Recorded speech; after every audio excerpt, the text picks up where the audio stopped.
Hello everyone, this is another example based on deck of 52 cards. If one card is drawn from the pack of 52 cards, find the probability that it will be either red card or king card. Second one is spade card or queen card. Third one is black card or picture card and so on. Okay. या एक्झाम्पलमध्ये बघा last seventh जे example होतं त्याच्यामध्ये 52 कार्डबद्दलच example होतं, मात्र त्याच्यामध्ये फक्त एकच कार्ड होतं. म्हणजे काय की find the probability that it will be red card or it will be king card. फक्त एक कार्डबद्दल होतं. आता और हा क्वेश्चन आहे, म्हणजे रेड कार्डसुद्धा चालू शकतं आणि किंग कार्डसुद्धा चालू शकतं असा क्वेश्चन आहे. तर असे क्वेश्चन्स तुम्हाला कसे सॉल्व करायचे ते पुन्हा बघा. तर आपला आन्सर इथून चालू होईल. If one card is drawn from pack of 52 cards, there will be 52 possible cards. Okay, 52 possible cases. Okay, therefore total exhaustive cases, that is n is equal to 52.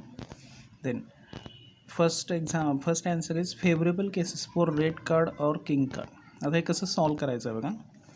Red card तर आपल्याला किती असतात माहीत आहे, तर 26 असतात. और असेल तर प्लस करा.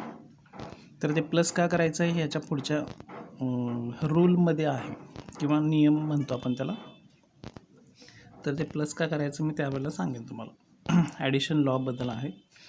और किंग कार्ड, आता किंग कार्ड किती आहेत तर 2 आहेत. आता ह्या सेकंड जे कार्ड असेल तुमचं त्याच्यामध्ये हे फर्स्ट कार्ड आहे काय बघायचं असतं. म्हणजे काय, किंग कार्ड आपले टोटल 4 असतात. तर 4मध्ये 2 रेड्स असतात, 2 रेड असतात आणि 2 ब्लॅक कार्ड असतात. तर हे 2 रेड कार्ड जे तुम्ही किंगचे आहेत तुम्ही याच्यामध्ये घेतलेलाच आहात, बरोबर आहे. त्यामुळे ते आता पुन्हा इथं तुम्ही घ्यायची नाही आहे. म्हणजे काय होणार बघा, 26 + 4 30 झाले. 30 - 2 म्हणजे ही 2 तुम्ही याच्यामध्ये घ्यायची नाहीत. म्हणजे 26 + 2 किती होणार, 28 आपला एम येणार आहे. म्हणजे काय येणार बघा, एम आपले किती येणार, 28 येणार आहेत. म्हणजे आता प्रोबॅबिलिटी आपण कशी फाइंड करतो आहे, probability of A is equal to M divided by N, 28/52. म्हणजे काय असेल ॲन्सर ते. ओके, याचं डिवायडेशन तुम्ही करू शकता. लक्षात घ्या. Favourable cases for red card और किंग कार्डमध्ये काय काय केलं बघा. रेड कार्ड 26 असतात. किंग कार्डमध्ये तुम्हाला हे फर्स्ट कार्ड आहे का बघावं लागतं. म्हणजे काय, किंग कार्डमध्ये रेड कार्ड आहेत काय, किंग कार्डमध्ये 4, किंग कार्डमध्ये बघा 2 रेड आणि 2 ब्लॅक असतात. पण 2 रेड हे जे किंग कार्ड आहेत ते तुम्ही याच्या आधी इथं घेतलेलं आहात. 26पेक्षा रेड कार्ड जास्त नसतात. त्यामुळे या 26मध्येच हे 2 रेडसुद्धा आहेत. त्यामुळे या ठिकाणी तुम्ही डबल काउंट करू नका, म्हणजे घेऊ नका, म्हणजे ते कॅन्सल केलं पाहिजे. म्हणजे काय होणार, 26 + 2 28, म्हणजे 28/52 ॲन्सर आपलं येऊ शकेल. आता याच्या पुढचं बघा, फेवरेबल केसेस फॉर स्पेड कार्ड और क्वीन कार्ड. तर याच्यामध्ये सुद्धा तेच आपण रूल वापरायचा. म्हणजे आता स्पेड कार्ड किती असतात, म्हणजे इस्पिक किती असतात तर 13 असतात आणि क्वीन किती असतात तर 4 असतात. तर आता 4 क्वीन कार्डमध्ये स्पेड कार्ड किती आहेत बघायचं असतं. म्हणजे इथे या ठिकाणी काय केलं की किंगमध्ये रेड किती आहेत बघितले, तसेच आता क्वीनमध्ये स्पेड किती आहेत पाहावे लागतील. आता क्वीनमध्ये एकच स्पेड असते, म्हणजे एकच इस्पिकची राणी असते आणि बाकीच्या 3 नॉन स्पेड असतात, म्हणजे इस्पिक नसतात. म्हणजे आता हे जे स्पेडचं कार्ड आहे ते तुम्ही या ठिकाणी काउंट केलं आहे 13मध्ये, बरोबर. त्यामुळे आता या ठिकाणी हे तुम्हाला कॅन्सल करावं लागेल. म्हणजे 13 + 3 म्हणजे किती घ्यावं लागेल तुम्हाला, 16 हे आन्सर घ्यावं लागेल, बरोबर. म्हणजे आपली रिक्वायर्ड प्रोबॅबिलिटी काय होईल, m/n 16/52. याचं काय आन्सर असेल ते तुम्ही पॉईंटमध्ये करू शकता कन्वर्ट. आता त्याचसारखंच आहे बघा. सी बघा, favourable cases for black card और पिक्चर कार्ड. आता याच पद्धतीने सॉल्व करायचं आहे.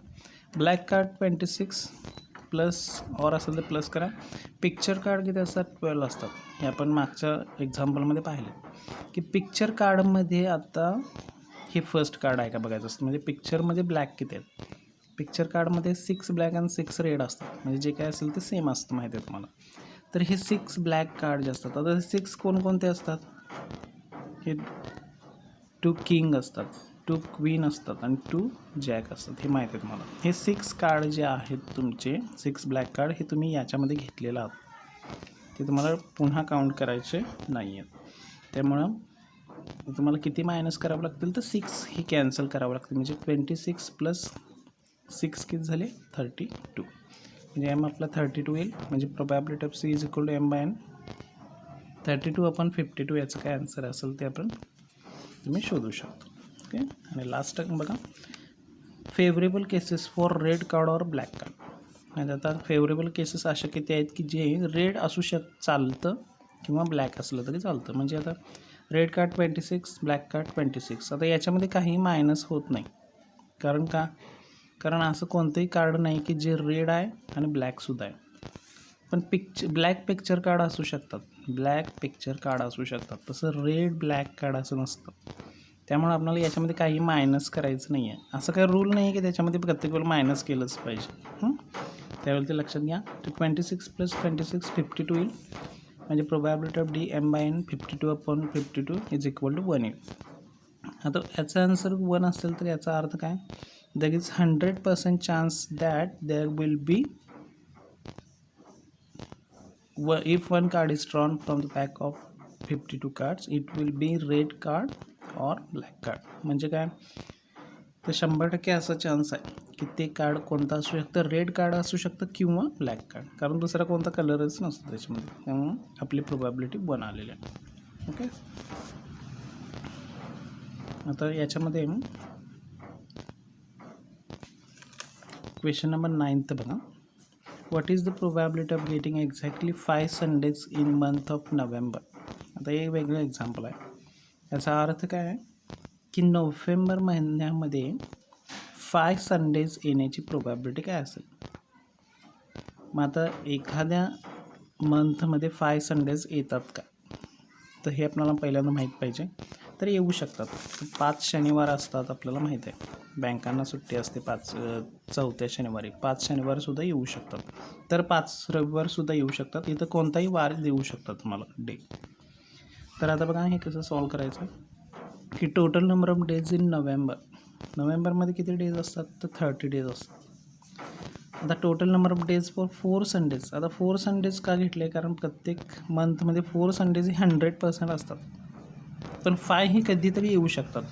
3 संडेज नसणार आहेत कारण 4 संडेज हे 100% असणार आहेत. त्यामुळे 4 संडेज येण्यासाठी किती दिवस जावे लागतील तर 4/7 म्हणजे एका आठवड्यामध्ये एक रविवार या पद्धतीनं 4 आठवड्यामध्ये म्हणजे 4 संडेजमध्ये 4 × 7 28 डेज आपल्याला पास करावं लागतील. तर आपले 4 संडेज येऊन जातील. राहिले किती दिवस बघा 30 - 28 म्हणजे 2 डेज राहिले. आता 5th संडे कधी येऊ शकेल?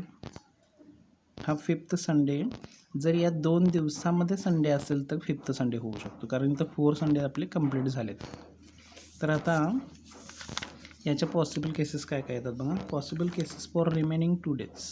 आता ह्या 2 दिवसाच्या पॉसिबल केसेस काय काय येतील म्हणजे राहिलेले 2 दिवस कसे कसे असू शकतात तर बघा मंडे ट्यूजडे असू शकतो म्हणजे सोमवार मंगळवार. ट्यूजडे वेन्सडे म्हणजे मंगळवार बुधवार असू शकतो. बुधवार गुरुवार असू शकतो. थर्सडे फ्रायडे सॅटर्डे संडे आणि संडे आणि मंडे.